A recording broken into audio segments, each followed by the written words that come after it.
ഈ തിങ്കളാഴ്ച ദിവസം രാവിലെയാണ് കേട്ടോ ഏറ്റവും കൂടുതൽ ടെൻഷൻ അടിക്കുന്നത്. കാരണം ഒരു വിധത്തിലായിരിക്കും ഒന്ന് എഴുന്നേറ്റ് വരുന്നത്.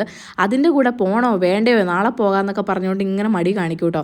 കാരണം 2 ദിവസം അവധി കഴിഞ്ഞ് പോകുന്നതാണല്ലോ. പിന്നെ ഒരു വിധത്തിൽ നാളെ കഴിഞ്ഞൊന്നും പഠിത്തമില്ല, ഇന്നെന്തായാലും പോകുന്നൊക്കെ പറഞ്ഞുകൊണ്ട് അനുനയിപ്പിച്ചു. അങ്ങനെ അവനെ കുളിപ്പിക്കാൻ വേണ്ടിയിട്ട് കൊണ്ടുപോയതാണ് കേട്ടോ. കുളിയൊക്കെ കഴിഞ്ഞ് വന്ന് യൂണിഫോമൊക്കെ ഇട്ട് കൊടുത്തു, ഒന്ന് റെഡിയാക്കി പറക്കി എടുത്തു. അടുക്കളയിൽ ഒരുവിധം പണിയൊക്കെ ഒതുങ്ങിയിട്ടുണ്ടായിരുന്നേ. ഞാൻ പോകുമ്പോഴത്തേക്കും നിതിമോളതേ പാത്രത്തിൽ പുട്ടൊക്കെ ഇട്ട് കഴിക്കുന്നുണ്ട്. ചില സമയത്ത് അവളിങ്ങനെ പാത്രം ചൂണ്ടി കാണിച്ചിട്ട് അതിൽ ഇട്ട് തരാൻ പറയും. ആ സമയത്ത് നമ്മൾ വാരി കൊടുത്താലൊന്നും കഴിക്കില്ല കേട്ടോ, അവൾക്ക് തന്നെ കഴിക്കണം. ഒരു നുള്ളിപ്പറക്കി കുറച്ചൊക്കെയാണ് കഴിക്കുള്ളൂ, എന്നാലും ഇട്ട് കൊടുക്കും കേട്ടോ. അങ്ങനെ അതേ എല്ലാം എടുത്തു വെക്കാമെന്ന് വിചാരിച്ചു. അപ്പോൾ രാവിലെ കഴിക്കാൻ വേണ്ടിയിട്ട് നമുക്ക് ഇന്ന് പുട്ടും അതുപോലെ തന്നെ പീസ് കടല കറി വെച്ചത്. ഇന്ന് വൈകിട്ട് ഞാൻ കേൾക്കേണ്ടി വരുന്ന മെയിൻ പരാതിയായിരിക്കും ഇന്ന് എന്തിനാ ഉമ്മി ചോറ് വെച്ചതെന്നുള്ളത്. ചോറ് വെക്കുന്ന ദിവസങ്ങളിലൊക്കെ ഞാനിത് കേൾക്കാറുണ്ട് കേട്ടോ.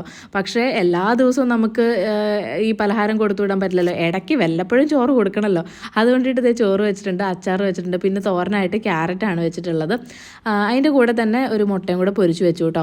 അങ്ങനെ ലഞ്ച് ബോക്സും റെഡിയായി. പിന്നെ വാട്ടർ ബോട്ടിൽ വെള്ളം എടുത്തു വെച്ചു, എല്ലാം ബാഗിൽ സെറ്റാക്കി കൊടുത്തു. അപ്പോഴേക്ക് സമയം അങ്ങ് എത്തിയിട്ടുണ്ടായിരുന്നു കേട്ടോ. പിന്നെ ഞാൻ പെട്ടെന്ന് തന്നെ അവനെ വിളിച്ചുകൊണ്ട് ഒറ്റ ഓട്ടമായിരുന്നു, ഇല്ലെങ്കിൽ സ്കൂൾ ബസ്സിൻ്റെ പാട്ടിന് പോകും.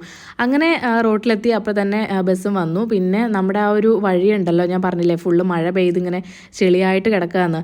സമയമില്ലാത്തതുകൊണ്ട് ഈ വഴി തന്നെയാണ് കേട്ടോ ഞങ്ങൾ വന്നത്. അല്ലെങ്കിൽ പിന്നെ ചുറ്റിക്കറങ്ങി പോകണം, അപ്പോഴെന്തായാലും സ്കൂൾ ബസ് മിസ്സാവും. അങ്ങനെ അത് തിരിച്ചു വരികയാണ്. സോ ഇന്നത്തെ വീഡിയോ ഇത്രയേ ഉള്ളൂ. നമുക്കിനി അടുത്ത വീഡിയോയിൽ കാണാം കേട്ടോ. ബൈ.